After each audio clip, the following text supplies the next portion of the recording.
Okay, so we are on chapter 36. Let's get started. Birds were chirping and the sun was shining, but all Evangeline wanted to do was fall back to sleep and hear more about the first fox.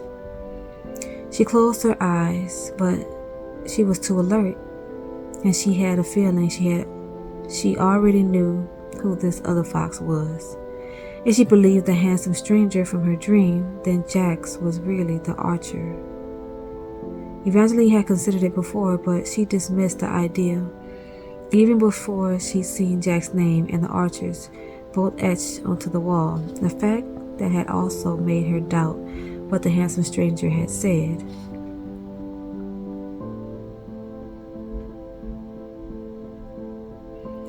She would have asked Jax about it, but Jax wasn't in the loft, and before she brought the question up, she wanted to be sure about it. All she had was the word of this handsome stranger. The last helpful stranger that she met, Petra, had tried to kill her. And given the number of others who'd tried to murder Evangeline as well, it wasn't unreasonable to imagine this handsome stranger wanted the very same thing, planting ideas in her head that would make her distrust Jax. Evangeline decided to dismiss the idea entirely and push all thoughts of the handsome stranger away as she made her way out of bed and then down to the cozy tavern to eat.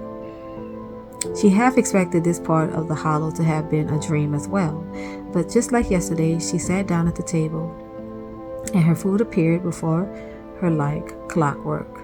The only thing missing was Jax. As she ate, she kept expecting to look up and find him leaning in the doorway. It was tempting to panic when she finished her meal and he still hadn't appeared.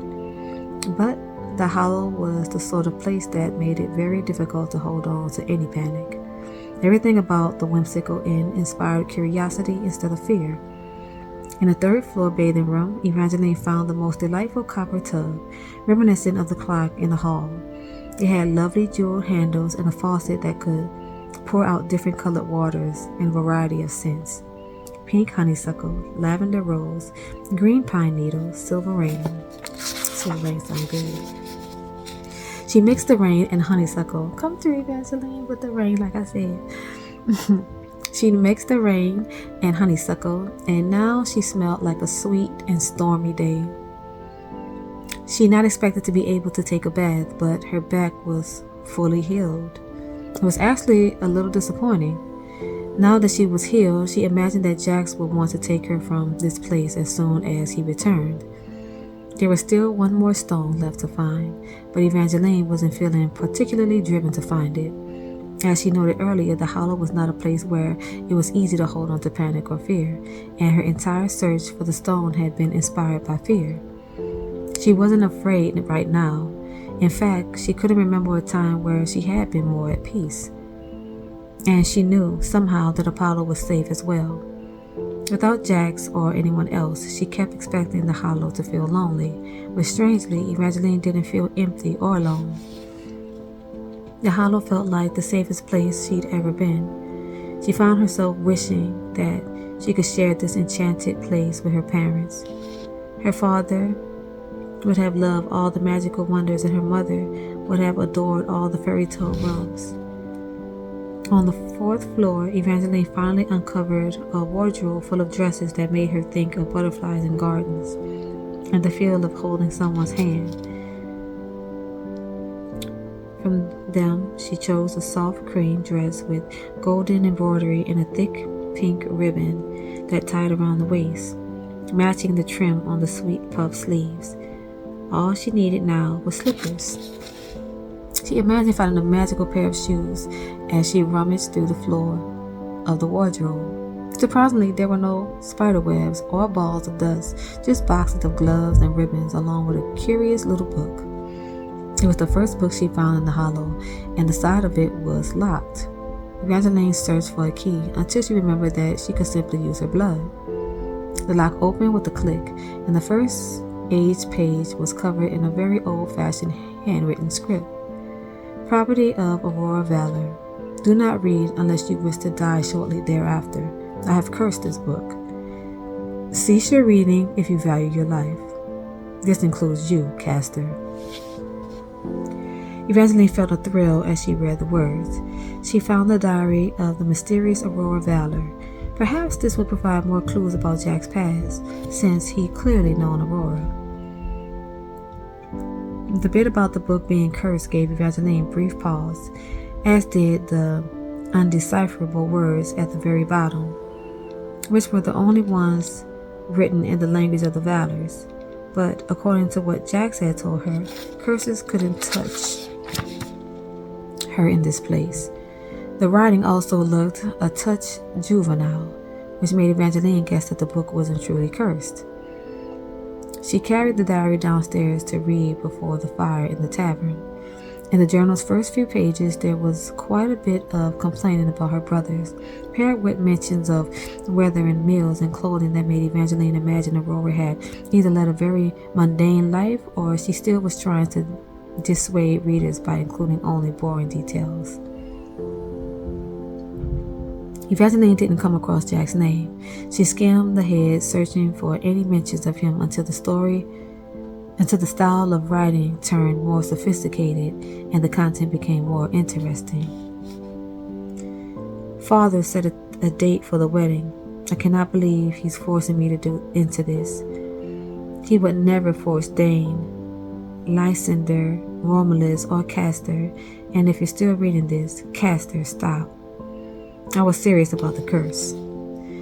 I suppose vengeance is handsome enough, but I feel nothing for him, aside from revulsion when he brags too much about himself and his collection of swords. I tried telling Mother and Father that I don't love him, but Mother promises I'll grow to love him, and Father tells me I'm too young and I know nothing of love. But I do know love. I know it so deeply, it's hard not to fill the pages of this book with my feelings for my truest love. But I dare not write about him, for although this book is cursed, I feel someone could read it, and before my curse strikes them down dead, they could pass it on, what I've written, to my father or to Vengeance. Lala keeps telling me that I should just marry Vengeance, but I don't think she's ever really liked me. I don't think she believes I'm good enough for her brother, which is fine, as I don't think she's good enough for my brother. The entry ended there. Evangeline flipped through the rest of the journal. There were sadly only a few more pages with writing, but none of them were nearly as interesting as what this page revealed. The journal confirmed the story Jax had told her about Aurora and Vengeance, but what struck Evangeline was that the entry had revealed that about Lala. The journal didn't mention the name of Lala's brother, but Evangeline had a sinking feeling she knew who Lala's brother was, because she knew who Aurora's true love was, Lyric Merrywood. Evangeline felt a sharp pain as she thought about the horrible fate that had befallen House Merrywood. She knew she was supposed to be upset with Lala for putting the archer's curse on Apollo and her, and she was, but her heart was also breaking at the thought that Lala hadn't just lost her brother, but her entire family. It was almost too much to process. Evangeline was a little surprised Jax hadn't mentioned this when he told her about the destruction of the Merrywoods, but given how private Jax was about his past, she could understand how he could also be careful with the past of others. Of course, that hadn't stopped him from being nasty to Lala about her choice of fiancé. It all made a mind-spinning, terrible sort of sense. Evangeline wondered then if this story had anything to do with Lala's desire to open up the Valerie Ark. Evangeline still didn't know what Lala wanted, only that she wanted it badly enough to curse Apollo and her. The clock in the first floor hall struck porridge. Evangeline dropped the book, both from the sound and the shocking realization that a full day and night had passed while she'd been reading and wandering about the hollow. Jax had said time worked differently here, but it wasn't just that the time had gone so quickly, it was that she'd been so unaware of its passage, and Jax was still gone. The front door of the hollow swung open. Evangeline spun toward it, expecting Jax to step through, but it seemed the door had been opened by a gust of wind. The only creature who entered was a lost-looking little dragon, coughing tiny gold sparks as he hopped inside. He was blue and shimmering and so adorable. Evangeline couldn't help but smile at the sight of him, looking curiously around. Dragons weren't meant for indoors, but this glittery little fella didn't want to leave. She kept the door open for a full freezing minute, but the tiny dragon just flew toward the clock, bumping his little head as he tried to get to the jeweled pendulums, over and over. Evangeline eventually scooped him up and brought him with her to the tavern. The tables were once again magically set with steaming bowls of porridge and fresh cups of chocolate, which the tiny dragon kindly kept warm for Evangeline. She imagined he didn't want to be tossed back outside and was trying to make himself useful. The dragon seemed to worry every time her eyes cut toward the door, but she wasn't thinking of throwing her new little friend back into the cold. She was looking for Jax, and now she was starting to feel just a little nervous. Lunch was much the same. In between bites of food, Evangeline found herself gazing toward the doorway for Jax. She reminded herself that Jax was a fate. He could control people's emotions. He could kill with a kiss. He could handle himself. But by then, Evangeline started to worry again that something might have happened to him. He'd been gone for nearly 2 days. He disappeared before. He left her at Chaos's castle for 10 days, but he'd written a note letting her know he was leaving. This time, he's just gone. She thought of the last thing he said to her. I tried not to think of you at all. And he left to prove that point. Whether he had or he hadn't, there was a queasy feeling in her stomach that wouldn't settle. Despite the warmth of the hollow, she wasn't afraid, but she wasn't at peace. Evangeline stored her cider and shoved her food around her plate. Halfway through her meal, the tiny dragon suddenly darted behind her cider mug. The last broken heart scar on Evangeline's wrist prickled, and she turned toward the tavern door to find Jax had returned.